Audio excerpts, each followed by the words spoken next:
Je, wewe ni mtu ambaye umefanya jitihada nyingi sana za kupunguza uzito, kitambi pamoja na nyama uzembe, lakini cha ajabu unakuta kilo zako zinaongezeka, lakini pia na kitambi kinaongezeka kila siku.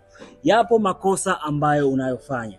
Kosa la kwanza, inawezekana unapendelea sana kula wali, lakini pia unapendelea kula mikate, lakini pia unapendelea kunywa vinywaji vyenye sukari nyingi sana. Ndiyo maana kila siku kitambi pamoja na uzito vinaongezeka kwa kasi kubwa.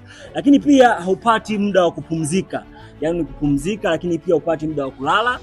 Hii sababu ndio inachangia kwa kiasi kikubwa sana wewe unaongezeka uzito kwa kasi sana.